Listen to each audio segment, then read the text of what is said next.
DIP diet 7 तरह के हैं, तो उसमें आप देखेंगे डीआईपी डाइट एक नहीं है, 7 डिफरेंट काइंड बेस्ड ऑन आपकी बीमारी क्या है, बेसिकली सिम्टम्स क्या है, ठीक है ना। तो सबसे पहले तो है स्टैंडर्ड डीआईपी डाइट, जो पहले लिखा है यहाँ पे सिर्फ डीआईपी डाइट लिखा है, सबसे पहला तो यही है।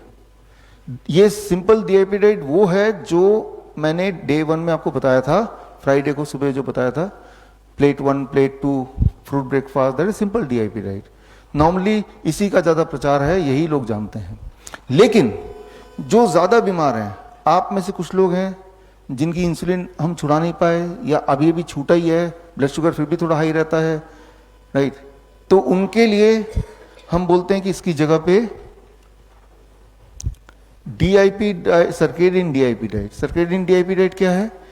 डीआईपी डाइट माइनस, पढ़िए इसमें, प्लेट 2 इन डिनर, यानी कि डिनर वाला शाम वाला जो खाना है उसमें प्लेट 2 यानी कि कुक्ड फूड हटा दिया गया है। यानी कि पूरे 24 घंटे में कुक्ड फूड कब खा सकते हैं आप? दोपहर को खा सकते हैं एक ही बार। तो भाई डिनर में हम क्या करेंगे? प्लेट 1 सैलेड, क्वांटिटी बेशक डबल कर लो, आप 4 गुना कर लो, राइट, टोटल खाना जितना भी खा सकते हैं, पेट उसी से भरना है, राइट। तो ये सर्केडियन डीआईपी डाइट आप में से अधिकतर लोगों को हमने टिक किया होगा, इसका ये मायने है। इसके बाद आता है कुछ लोगों को हमने डीआईपी डाइट माइनस प्लेट 2 यानी कि रॉ डीआईपी डाइट टिक किया होगा। रॉ डीआईपी डाइट किनको लेना है?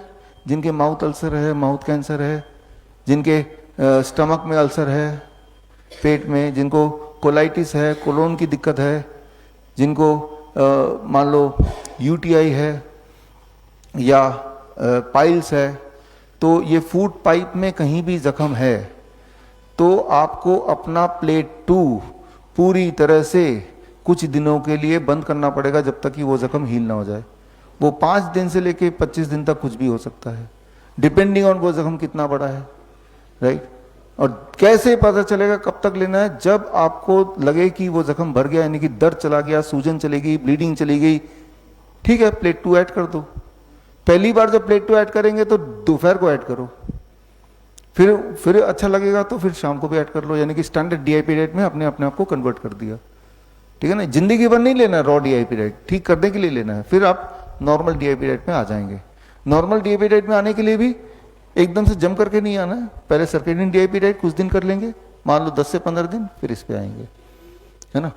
तो ये हो गया, कुछ लोगों को हमने रॉ डीआईपी डाइट टिक किया है। कुछ उसके बाद डीआईपी डाइट सॉफ्ट हम उनको टिक करते हैं जो कि जिनके जो चबा ही नहीं पा रहे हैं, अंदर ऐसा अल्सर है या ऐसा ट्यूमर है, चबाते हैं तो दर्द करता है, या दांत ही नहीं है तो नहीं चबा पा रहे हैं। तो सॉफ्ट का मतलब है कि हर चीज को स्मूदी फॉर्म में, सूप फॉर्म में, जूसेस के फॉर्म में, शेक्स के फॉर्म में, और साथ में वो जो अमली है फर्मेंटेड फॉर्म में, फर्मेंटेड ड्रिंक के फॉर्म में लेना है। इनकी रेसिपीज भी हम आपको दे देंगे, राइट, पूरी तरह से, ताकि आप सॉफ्ट डीआईपी डाइट बना पाएं। तो ये थोड़े से हैं आप ही में से जिनको टिक किया। फिर आता है डीआईपी डाइट स्टीम्ड। आप में से कुछ लोगों को डीआईपी डाइट स्टीम भी टिक किया। आप में से वो लोग जो बोलते हैं कि हमें तो ब्लोटिंग हो रही है, हमें तो गैस बन रहा है, तो प्लेट 1 सैलड को थोड़ा स्टीम कर लेंगे तो वो स्टीम डीआईपी डाइट बन गया। किसको टिक किया होगा या कौन ले सकता है जिसको रॉ सूटेबल नहीं हो रहा है? कैसे पता चलेगा रॉ सूटेबल है कि नहीं? आपको इंडाइजेशन हो जाएगी, ब्लोटिंग हो जाएगा, तो समझ लीजिए कि वो सूट नहीं कर रहा मुझे। कितने प्रतिशत? 5% लोगों का ऐसा ही होता है। तो वो 5% लोग अगर अपने आप को आइडेंटिफाई कर रहे हैं तो खुद ब खुद आप अपने आप को स्टीम डीआईपी डाइट में कन्वर्ट कर सकते हैं। फिर आता है 0 ग्रेन डीआईपी डाइट। ये ऑटो इम्यून डिजीज पेशेंट के लिए है, जैसे स्किन डिजीज है जो कभी ठीक नहीं होने वाला अदरवाइज, उनको हम बोलते हैं, या इंसुलिन डिपेंडेंट डायबिटीज टाइप 1 के बच्चे हैं, या ऑटिज्म के बच्चे हैं, एडीएचडी के बच्चे हैं, डाउन सिंड्रोम के बच्चे हैं, उनको हम बोलते हैं कि आप अपने जीवन से गेहूं को हटा दो। इवन हम बोलते हैं कि जीवन से मिलेट्स को भी हटा दो, ग्रेन्स को ही हटा दो। तो करना क्या है? तो करना है कि रोटी कैसे खाएंगे? तो 0 ग्रेन रोटी खाओ। तो 0 ग्रेन रोटी, 0 ग्रेन आटा बनाओ। वो कैसे बनाएंगे? वो आपको सिखाया था, सिखाया, राइट। उसका वीडियो भी आपको दिया होगा, नहीं दिया तो दे देंगे। तो वो बनाओ, तो याद रखिए, हम में से कुछ लोगों को मैंने पहले ही बताया था, गेहूं जिसके अंदर ग्लूटिन नाम का एक प्रोटीन होता है, वो हमें ऑटो इम्यून ट्रिगर कर देता है कुछ लोगों में। तो इसीलिए जो ऑटो इम्यून के बच्चे हैं या न्यूरोलॉजिकल डिसऑर्डर के बच्चे हैं, तो उनको हम बोलते हैं कि आप अपने डाइट से गेहूं तो पर्टिकुलरली और इन जनरल एक बार को सारे ग्रेन से हटा दो जब तक ठीक नहीं हो जाते, है ना। तो इसे कहते हैं जीरो ग्रेन डीआईपी डाइट। जैसे डायबिटीज टाइप 1 हो गया।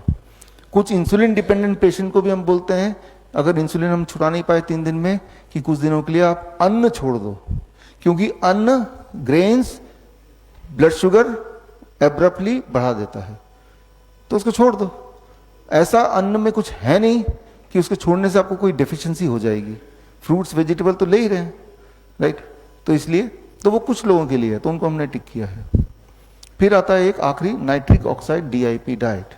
नाइट्रिक ऑक्साइड डीआईपी डाइट क्या है कि जब ये खास तौर पे हम बोलते हैं जो insulin dependent diabetes type 1 type 2 patients को, कि इंसुलिन हम पूरी तरह नहीं छुड़ा पाए, ब्लड शुगर हाई जा रहा है, या जिसका भी ब्लड शुगर हम कंट्रोल नहीं कर पाए, वो मैंने आपको बताया भी था। डीआईपी डाइट स्टैंडर्ड वाला ही है, लेकिन दिन में 3 बार पत्ते खाने हैं। कितना पत्ता खाना है और कौन सा पत्ता खाना है? जितना बॉडी वेट है, मेरा बॉडी वेट 70 kg है, तो 70 ग्राम पत्ते पूरे दिन भर में मुझे खाना है। 70 ग्राम कौन से पत्ते? मूली के पत्ते, पान के पत्ते, धनिया के पत्ते, पुदीना के पत्ते, पालक के पत्ते, सलाद पत्ता, कई सारे पत्ते होते हैं, करी पत्ता, नीम का पत्ता भी हो सकता है। 3-4 तरह के पत्ते ले लिए जो एक्सेसिबल है, अवेलेबल है, उसको 70 ग्राम मैंने देख लिया। उसका 1/3 लिया खाली पेट सुबह खा लिया, 1/3 लिया लंच से पहले खा लिया, 1/3 लिया डिनर से पहले खा लिया। तो ये है, आपने 3 खुराक ले ली इंसुलिन की जगह, है ना। क्योंकि छोटे बच्चों को जैसे इंसुलिन डिपेंडेंट 3 बार तो क्या 4-4 बार इंसुलिन लगते हैं, फिर भी ब्लड शुगर कंट्रोल नहीं होता। तो इंसुलिन ना लेके ये कर लो, ठीक है। साइड इफेक्ट भी कुछ नहीं है इसका, और हमेशा भी नहीं करना है, कुछ दिनों में ठीक हो जाना है आपका ब्लड शुगर की दिक्कत, फिर नहीं खाना। तो this is called as nitric oxide DIP diet. तो इस तरह से हम अपने सूझबूझ से आपके लिए क्या सुटेबल होगा वो हमने टिक करके दे दिया। अब लेकिन आपको मैंने साथ में एक्सप्लेन किया तो आपको और समझ आ गया कि क्यों दिया। तो उसके क्यों के हिसाब से आप खुद भी चाहे तो ये देख सकते हैं कि कौन सा आपको ज्यादा सुटेबल है, तो अदला बदली भी करके देख सकते हैं which is more suitable. Lifestyle disease हो या इन्फेक्शियस इलनेस, कॉस्मेटिक्स हो या पेन मैनेजमेंट, घर पर ही बनाएं अपनी दवा। Ancient wisdom and modern evidence base का अनोखा मिश्रण। Join 1 month online training, be a certified Neem therapy practitioner.